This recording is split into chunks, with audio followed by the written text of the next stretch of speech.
واللہ ما طلعت شمس ولا غربت الا وانت فی قلبی۔ حدیث مبارکہ ہے کہ نبی علیہ الصلوۃ والسلام ایک مرتبہ ممبر کے اوپر چڑھنے لگے، آپ نے پہلا قدم رکھا، فرمایا آمین، دوسرا قدم رکھا، فرمایا آمین، اور تیسرا قدم رکھا تو فرمایا آمین۔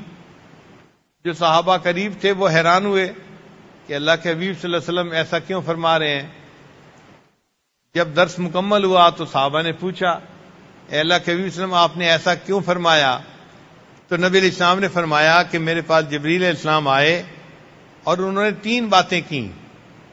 پہلی بات، برباد ہو جائے وہ شخص کہ جس کے والدین زندہ ہوں وہ اپنی بخشش نہ کروائے، اور میں نے کہا آمین۔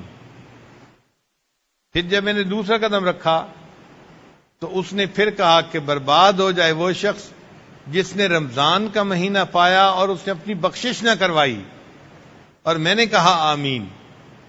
اب غور کرنے کی بات یہ ہے کہ ماں کو بچے سے پیار ہوتا ہے نا، تو ماں بچے کو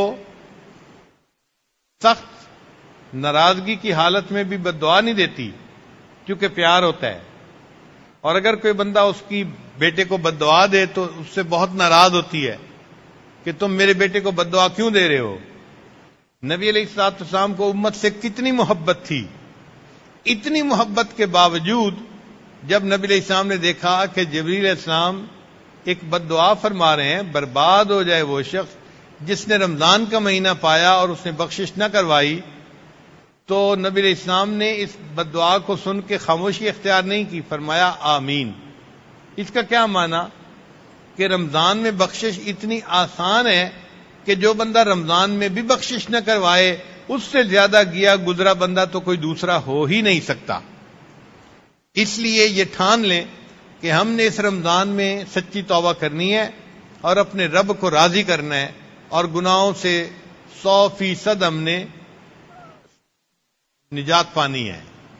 یہ اس رمضان کا ہمارا آبجیکٹو ہونا چاہیے۔ پھر آپ دیکھیں اللہ تعالیٰ کس طرح مہربانی فرما دیتے ہیں۔